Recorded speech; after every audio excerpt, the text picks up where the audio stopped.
1939. As the Nazis march to war, Adolf Hitler and Heinrich Himmler become obsessed with proving a crazed theory. What they promoted was the idea of a superhuman Aryan master race. A special SS division searches the sacred sites of the world for evidence of Germany's alleged Aryan heritage. Ancient rock formations they believe are long-lost temples of solar worship. Forest groves where they believe a sacred tree was once worshipped. And temples in Tibet where they think an Aryan super race founded Buddhism thousands of years before. Pretty much everywhere that Indiana Jones had gone to encounter Nazi hoodlums, there the Nazis really had gone themselves. By hijacking these sacred sites, the Nazis are attempting to justify an ideology that will have horrific consequences for the lives of millions.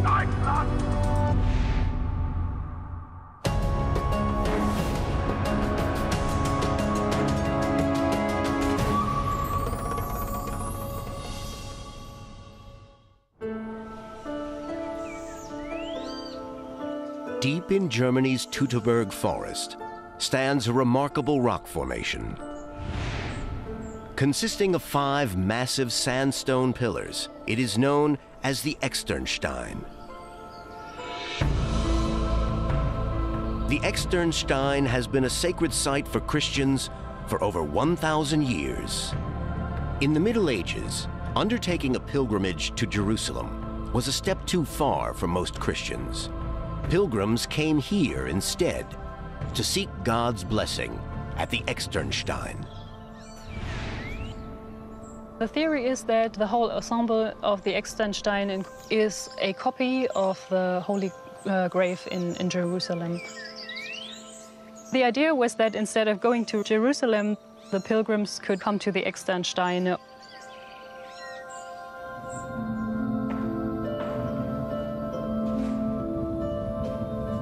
Medieval Christian monks dug grottos into the limestone rocks.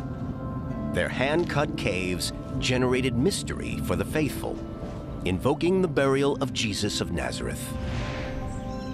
On one of the rocks is a monumental relief sculpture depicting Jesus' descent from the cross. The relief is as striking today as when the monks first carved it over 1,000 years ago.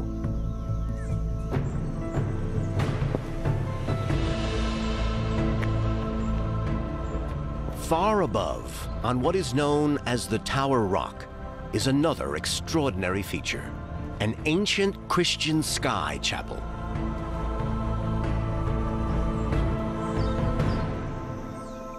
So this is the chapel. As you can see, we have a carving here in one of the side walls of the rock with a circular window in it and a kind of altar. It was used for Christian service because we have everything here that is significant to a church. But in the Nazi era, this circular window becomes the subject of intense speculation.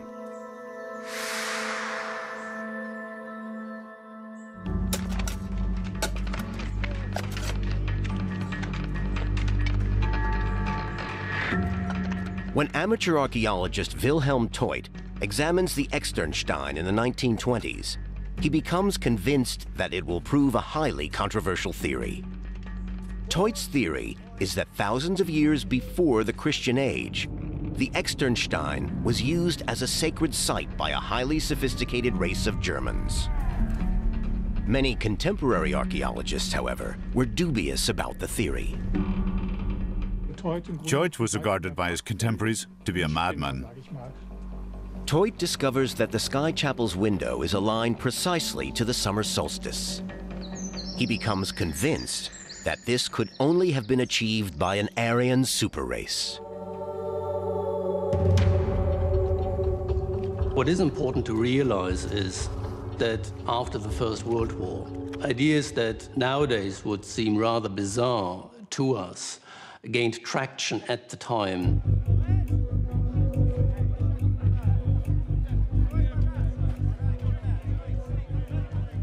Defeat in World War I leaves Germany humiliated. Compounding their chaos, the German people face a ruined economy, rising global competition, and for many, the weakening of their Christian faith. People then were searching, longing for new ideas, new myths, new concepts of transcendence, and there was a certain willingness to believe the unbelievable. This potent atmosphere gives rise to the neo-cultural Volkisch, or folk tradition movement. The Völkisch movement started at the turn of the 19th to the 20th century that gathered anti-Semites, eugenicists, religious prophets. One central element that combined them all was racism. The notion that the Germanics were the great coming representatives of the Aryan race became very central to the belief systems of the Nazis. One radical belief embraced by many Nazis is known as the cosmic ice theory. It was dreamed up by an Austrian railway engineer, Hans Horbiger. He claimed that the rise and decline of civilizations on Earth can be explained by the occurrence of cosmic ice. This quasi-religious scientific theory proposes that the universe is made of ice and that the stars of the night sky are balls of ice reflecting light from our sun. The theory proposes that tens of thousands of years ago, a ball of ice collided with the Earth, sending fragments rebounding into space to form our moon. This celestial collision is supposed to have sunk the mythical island of Atlantis, forcing the Aryan people who lived there to flee and spread out across the planet. The Nazis decide it is their destiny to reinstate these Aryans at the heart of the Third Reich, their new German Empire.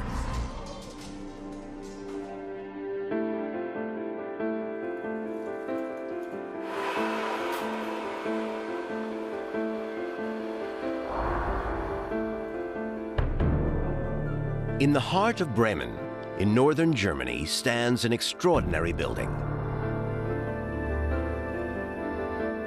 Completed in 1931, Haus Atlantis was designed as an institute for the study of Atlantis and the Aryan superrace.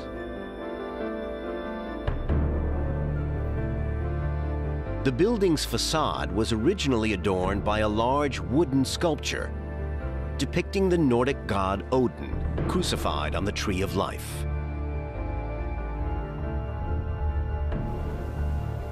Inside Haus Atlantis, an astonishing stairwell, built of glass and steel. It may evoke the Aryan exodus from Atlantis.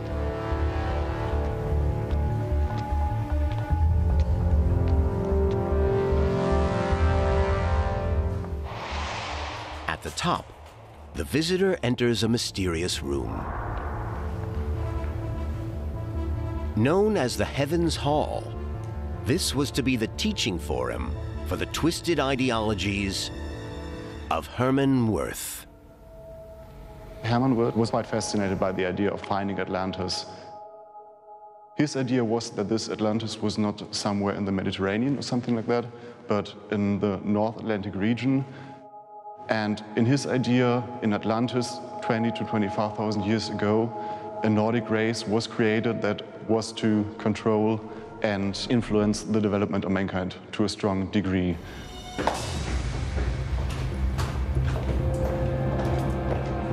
Soon, the highest echelons in Germany are paying attention to Wirth's bizarre pseudo-history. In 1935, Himmler joins forces with Wirth to establish the Ahnenerbe, an elite SS unit consisting of archaeologists, scientists, and historians. Their mission? To search the sacred sites of the world for evidence that the Aryans of Atlantis were not mythological. Himmler wants proof they actually existed.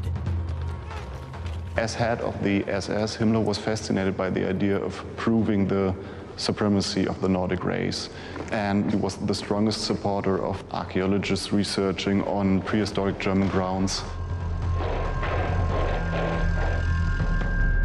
The Ahnenerbe turned their focus on ancient sacred sites, among them the Externstein. A major excavation begins, commanded by Wilhelm Teut. Their mission is to prove that the Externstein was used for sacred rituals by Nordic German descendants of the Aryans, thousands of years before it became a Christian sacred site. During the search for their Germanic Nordic roots, the Externstein comes to symbolize pure German heritage. The excavations at the Externstein become Himmler's pet project. Meanwhile, Himmler sends Ahnenerbe teams across the world to hunt for proof of the German people's Aryan origins. But modern research is proving that the Nazi theories were fundamentally flawed.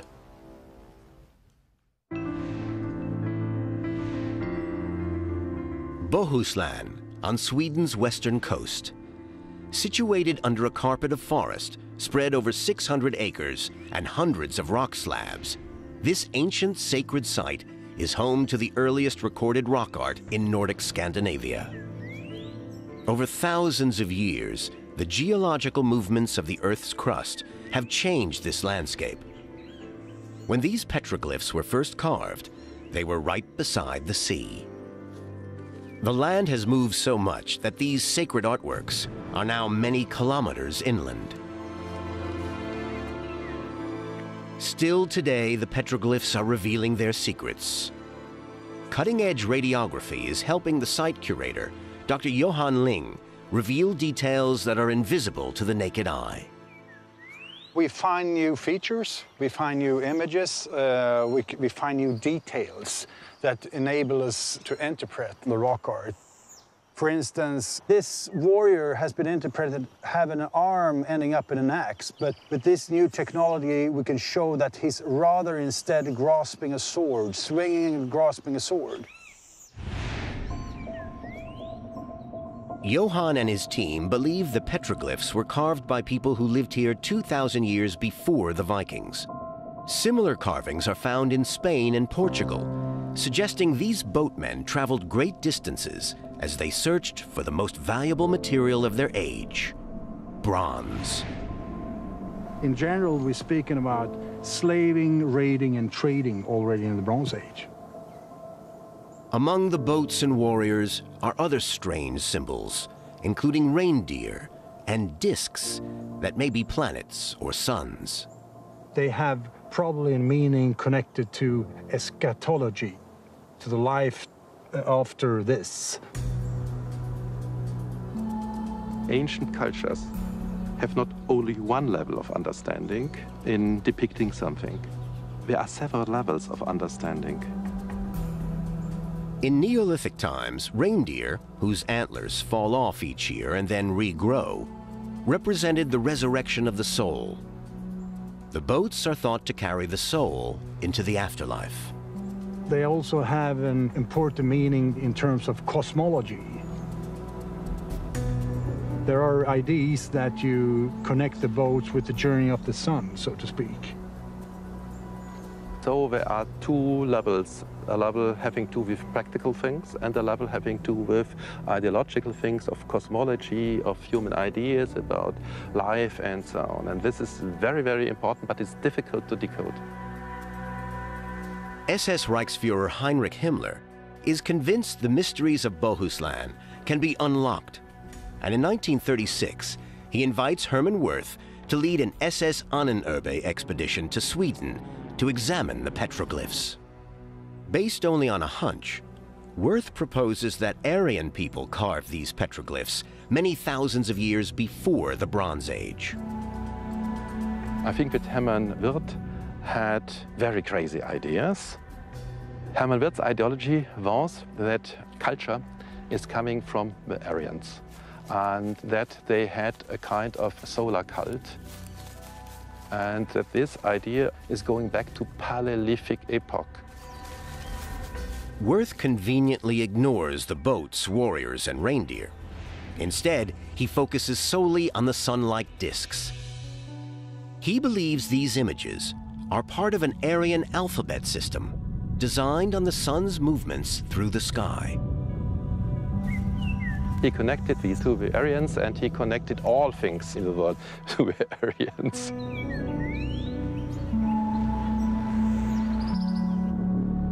Wirth makes casts of the carvings and sends them to Germany as evidence for the existence of the Aryan race. Museum director Dr. Gerhard Milstru has spent years tracking the casts down and has returned them to Sweden. Here are some of the castings, and they would try to use this material to prove that the right race, so to say, came from Scandinavia. This is probably a symbol for the sun. We also believe this is a symbol for the sun. And this symbol is connected to the swastika, which also is a symbol of the sun.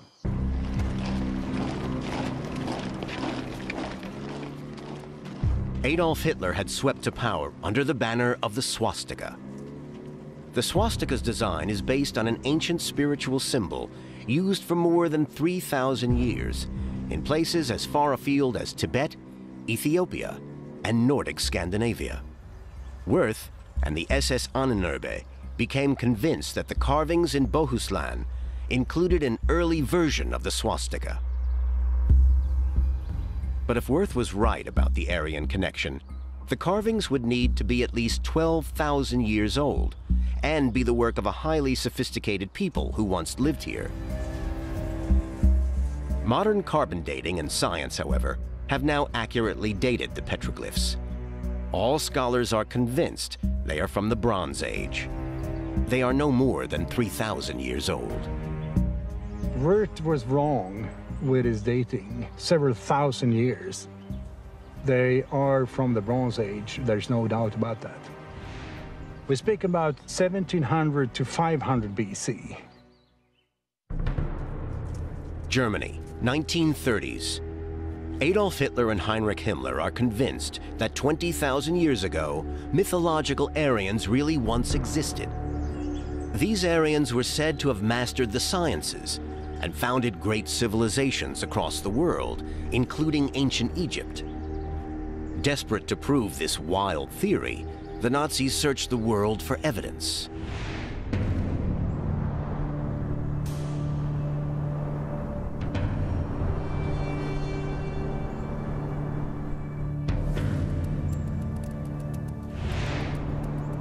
In eastern Germany, a sacred site only discovered in the 1990s might look very much like the kind of evidence of a technically sophisticated master race that Himmler was searching for.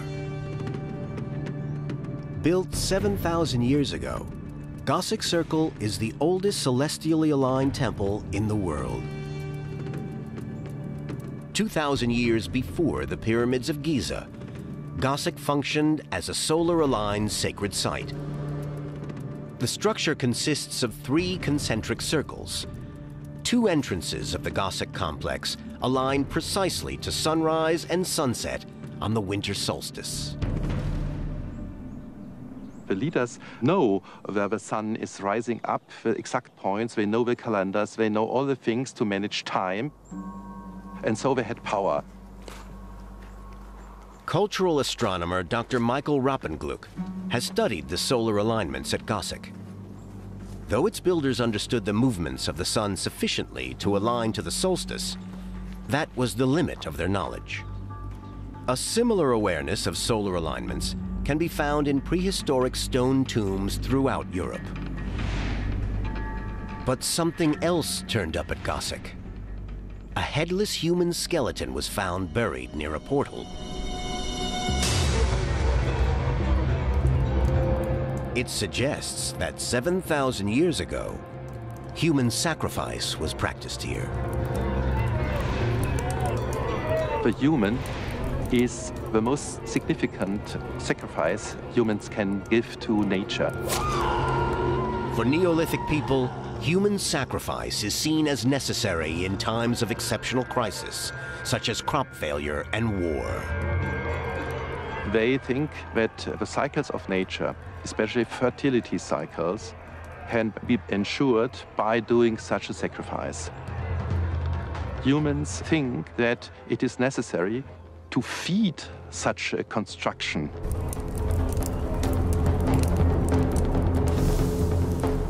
As it was only discovered in 1991, the Nazis never visited Gossec. Had they found it, they would probably have manipulated it to fit their theories. But at 7,000 years old, Gossec is not old enough to fit the Aryan dating range. And though Gossec's scale is spectacular, it is built of mud and wood, hardly evidence of a technically superior culture that the Nazis were searching for. Even so, in the late 1930s, Himmler's work continued unabated. At the Externstein, his team imagines they have found the proof they are searching for, evidence that a sacred tree trunk, the most sacred device of the ancient Germans, once stood at the Externstein.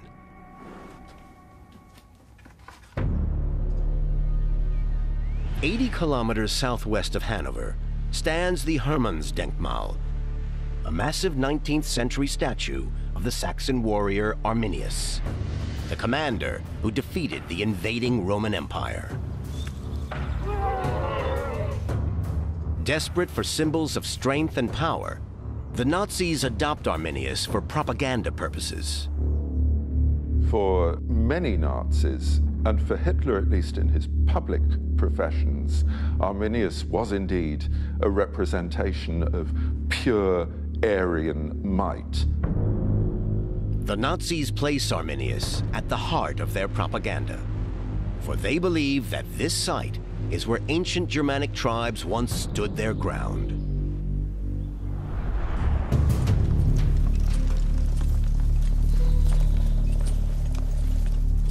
(9 AD), a massive Roman army marches north to the Teutoburg forest to suppress the Germanic Saxon tribes. The Germanic chief, Arminius, has been an officer in the Roman army. Now he will use his knowledge of Roman tactics against them.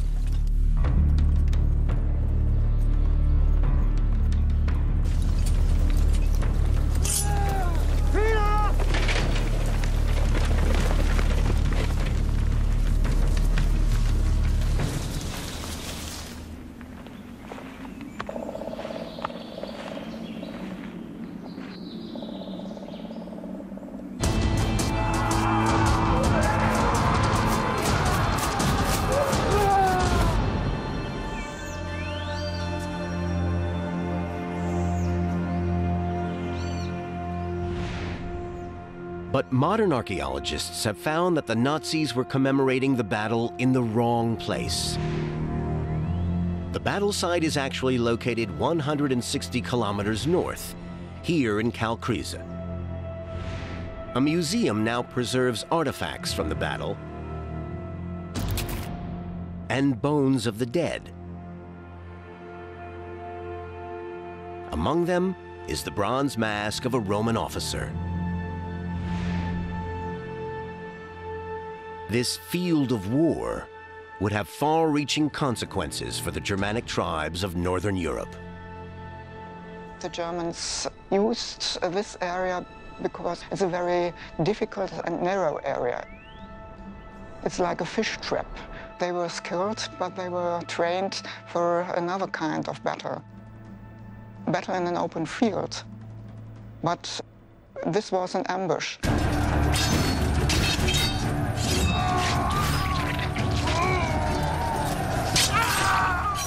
Arminius destroyed upwards of a quarter of the military might of the Roman Empire.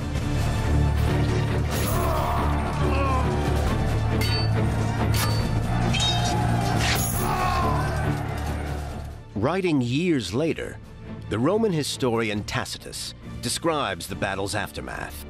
In the center of the fields were the whitening bones of men, strewn everywhere or piled in heaps. 20,000 Romans die at the Battle of Varus. The German victory marks a red line through Europe, beyond which the Romans will never again cross. Europe's northern territories will remain in German hands for 700 years to come.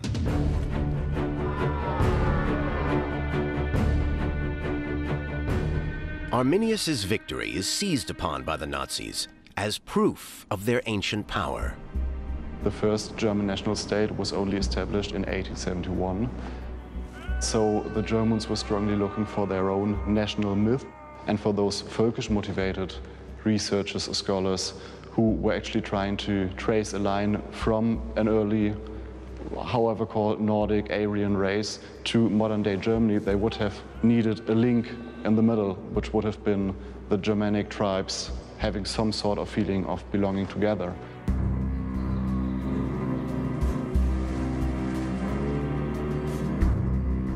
But there is something else in Tacitus's account, a reference to a sacred grove. After the battle, some of the Roman soldiers were clearly sacrificed in the sacred groves. Tacitus talks a lot about the sacred groves of Germanic religion. However, he speaks very much in terms of them as specific sacred sites.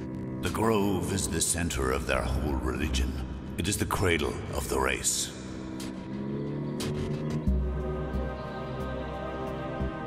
Himmler believes the grove that Tacitus describes is in fact the most sacred ritual instrument used by the ancient Germans.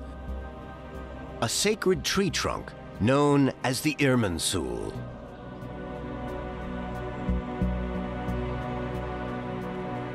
Sacred trees can be found in most ancient cultures around the world.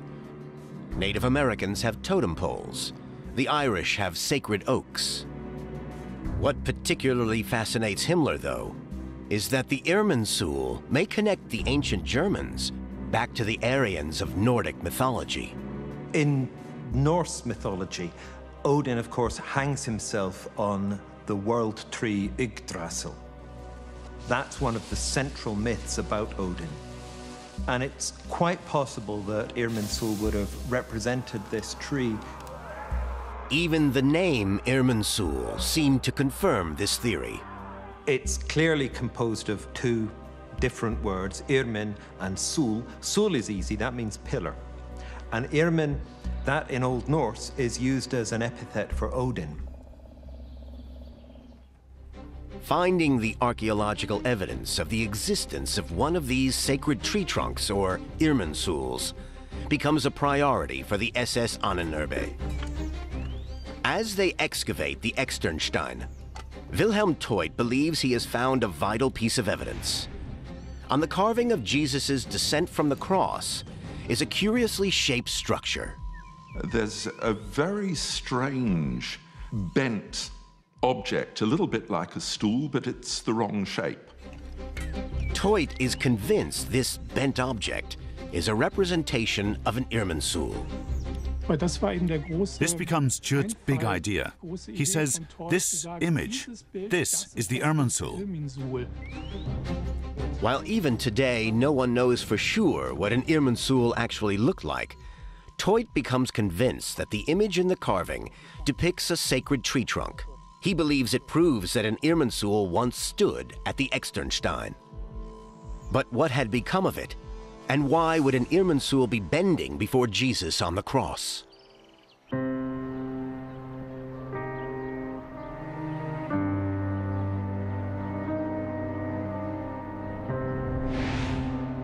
The German city of Aachen is home to one of Europe's most beautiful sacred sites, Aachen Cathedral.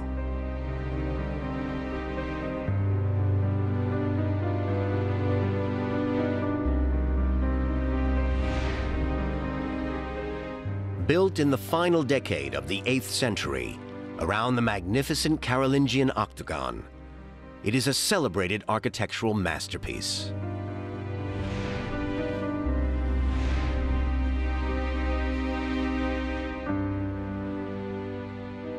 It is also the burial place of one of the most powerful emperors Europe has ever known, Charlemagne. 762 AD. Charlemagne chooses Aachen as his front line. For 700 years, the Germans have ruled vast areas of northern Europe.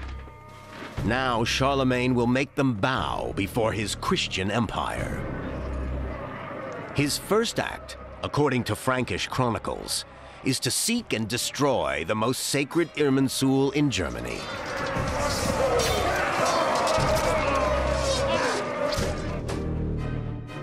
When Charlemagne cuts down the Irminsul, it was definitely a symbolic act which replaced the old religion and meant that people were more or less forcibly converted into Christianity because their religious site was gone.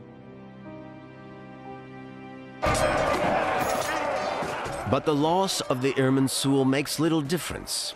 And unbowed, the Germanic tribes fight on.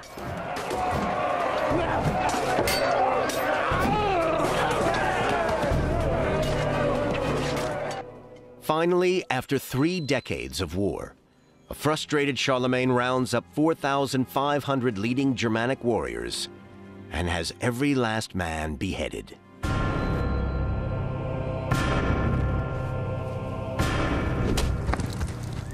For many Nazis, Charlemagne was the butcher of Saxons. To commemorate this massacre, Himmler builds a new sacred site in the Teutoburg forest. Known as Sachsenhain, it consists of 4,500 boulders, each stone representing a Saxon warrior killed by Charlemagne.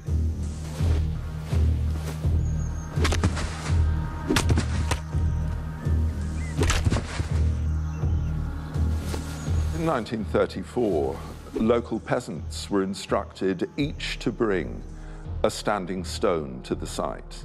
4,500 were duly brought to it. And Himmler declared that this, after all, was sacred space, since wherever German blood was spilled on German soil, that soil was sacralized. The henge was vast. You could drop several football fields into the area. The landscape designer went on to design concentration camps in Poland. Charlemagne's massacre brings the rule of the German tribes in northern Europe to an end. The Nazis perceive this moment as the end of an unbroken era of German supremacy in Europe, stretching back to the time of the mythic Aryans. They imagine the Externstein carving depicts an Irminsul bent in supplication before Charlemagne's victorious Christian empire. Himmler is convinced that an Irminsul must once have stood at the Externstein. He decides to erect a new Irminsul high on the rocks. Through it, he will harness the power of the ancients. Himmler tried to transform the site of the Externsteine into a neo-Germanic cultic site. Himmler demands that an extensive report be produced proving to the world that the Externstein was once a sacred site of the ancient Aryan Germans. And 40 kilometers south of the Externstein, he begins another major project, the building of a headquarters for the new Aryan super race.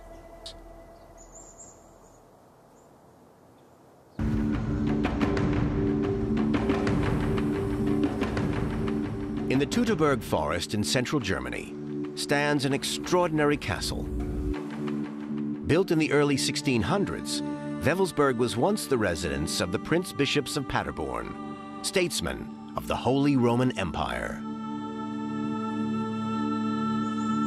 Wewelsburg is within 40 kilometers of both the Externstein and the Hermannsdenkmal, Connecting these locations creates a triangle, a sacred symbol for mastermind of the Holocaust and the Nazi concentration camps, Heinrich Himmler. In the late 1930s, Himmler decides that Wewelsburg is to be the apex of the new Aryan Empire.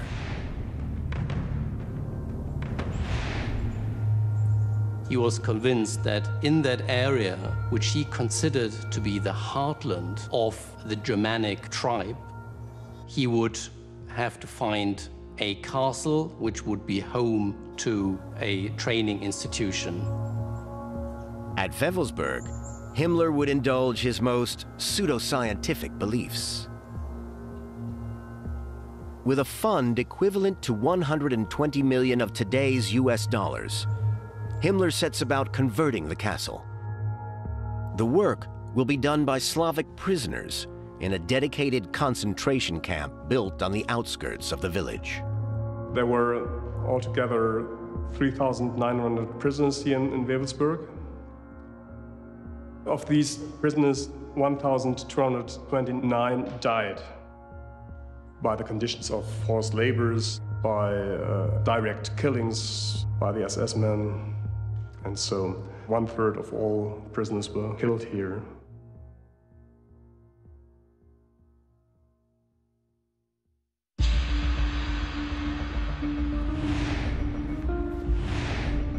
Though it remains unclear what exactly Himmler planned for Wewelsburg, many believe his ambitions were sinister.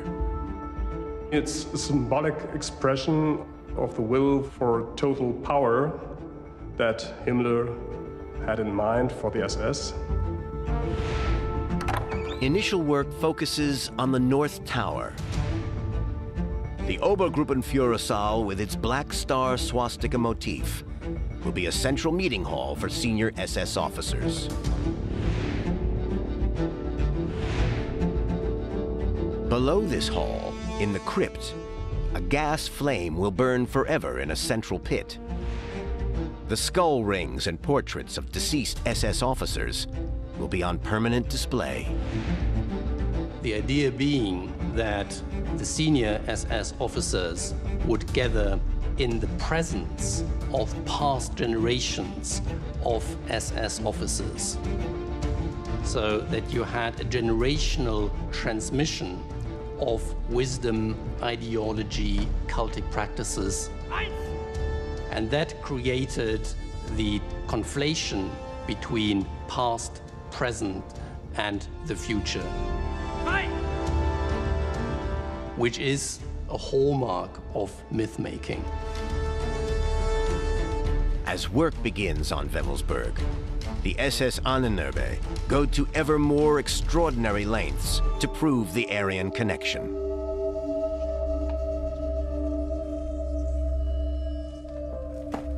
What was so peculiar about the Nazis' belief in an Aryan race was that the Aryans, they entirely accepted, were very widespread, so that they could surface everywhere from Tibet through the Middle East to Latin America.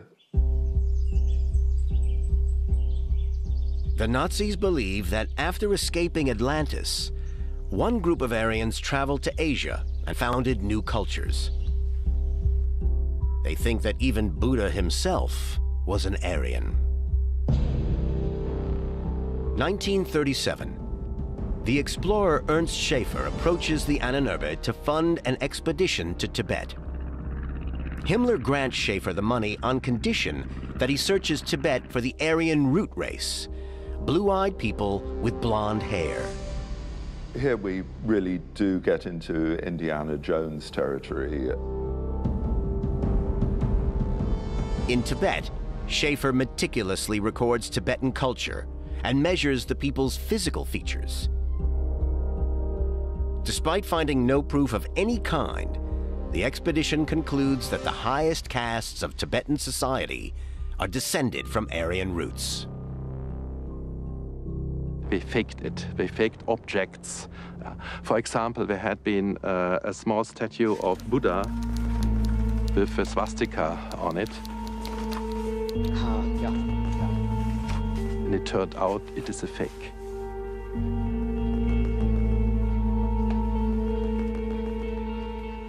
Desperate to find evidence of Aryan cultural activity that is at least 12,000 years old, the Ahnenerbe plan more expeditions.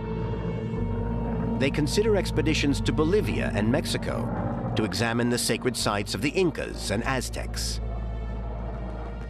But their journeys would have been wasted. Modern archaeology has dated the oldest of these sites to no more than 3,000 years old.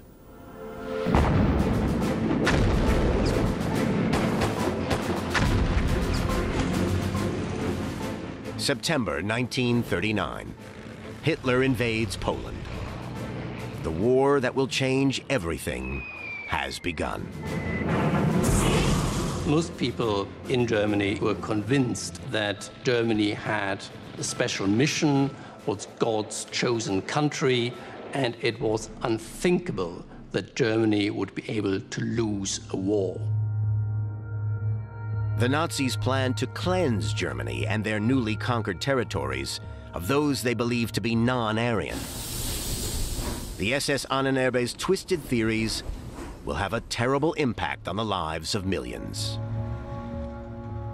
There were convinced National Socialists who were absolutely fascinated by the idea of proving Nordic supremacy. Of course, it was quite a useful tool in starting the Holocaust and giving the Holocaust a sense of legitimacy. The Nazis sent Slavs, Jews, and many others believed to be a threat to Aryan supremacy to concentration camps. 11 million are killed. Each death enabled by Himmler and the SS Ahnenerbe's fake science.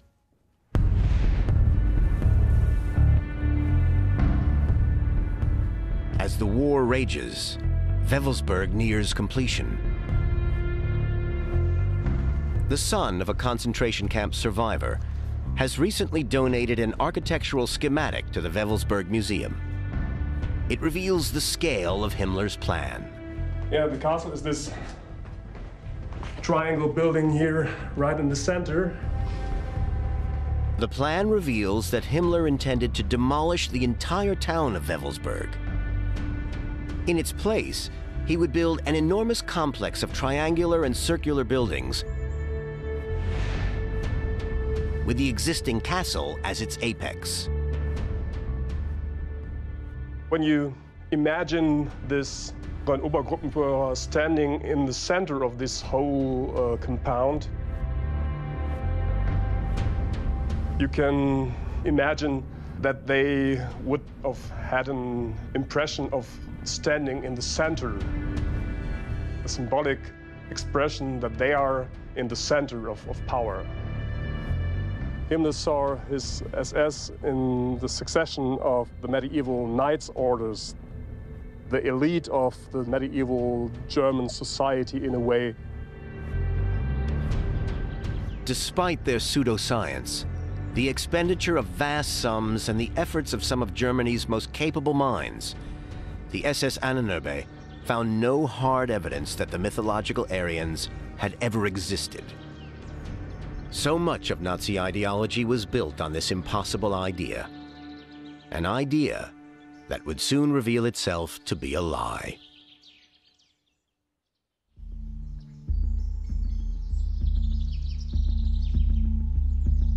The Externstein in Germany's Teutoburg forest has been a Christian sacred site of pilgrimage since the Middle Ages. But in the final years of World War II, it becomes the focus of an extensive study by Wilhelm Teut and the Nazi archaeologists. Teut believes that if he can find evidence that an ancient Germanic people used the Externstein for ritual practice centered around the sacred pillar called an Irminsul, it will prove that modern Germans are descended from the Aryans of Nordic mythology. But despite digging for 3 years, Teut finds nothing except a collection of rocks which he claims are the remains of a sacred altar.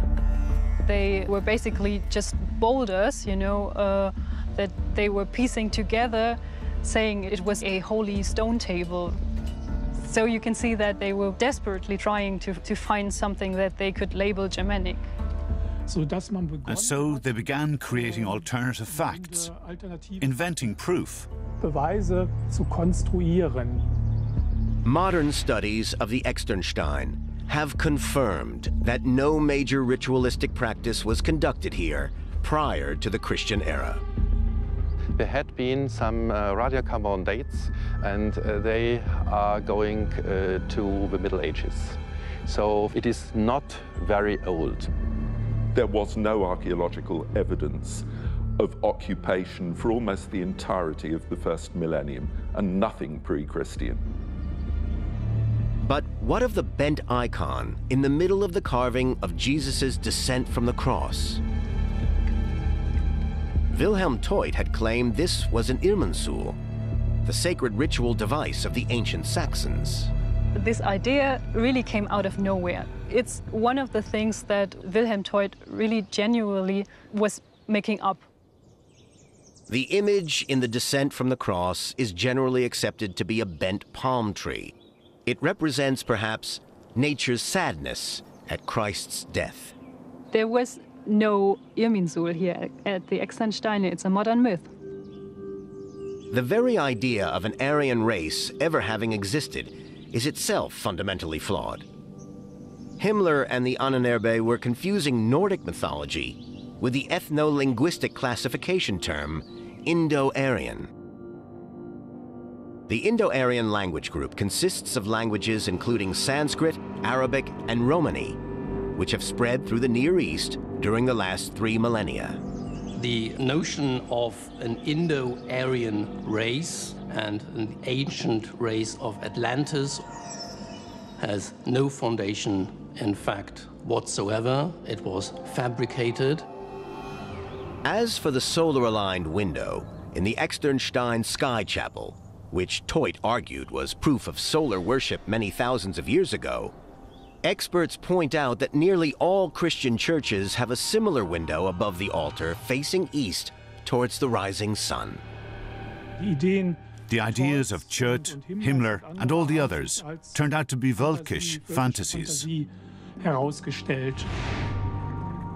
Himmler had commissioned a special report on the sacred site of the Externstein. This report was supposed to prove to the world that Germans were descended from a Nordic Aryan super race. Historian Roland Lind is among the few people to have read the report in full. He found it devoid of any verifiable scientific proof. The Externstein is an example of the scientific misuse of ideological ideas. Teut even said himself that he did not care about scientific proof or evidence. And when science failed to prove things, he was happy to carry on regardless. When it was completed, Himmler had the report suppressed because it had failed completely to prove the existence of ancient Germanic rituals at the Externstein.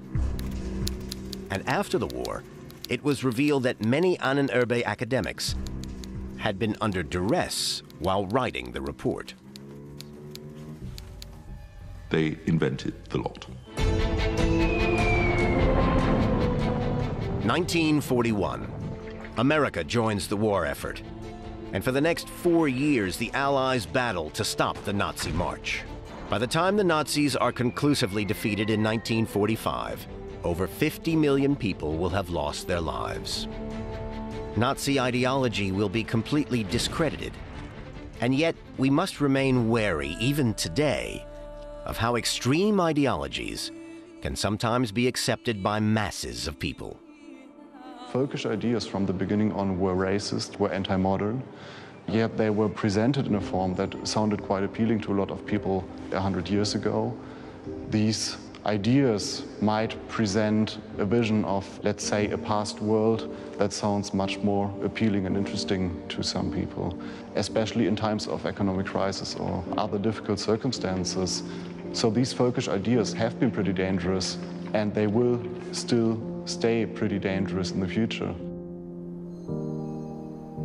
The sacred sites of the world can sometimes serve as warnings of how the stories of the past may be manipulated to serve specific ideologies. but they can also offer us windows into the extraordinary lives of the ancients. Sacred sites like Gossik and the Externstein remain places where we can imagine Bronze Age warriors, ancient Germanic tribes, and Christian pilgrims searching for the meaning in life and seeking to commune with higher powers beyond this world.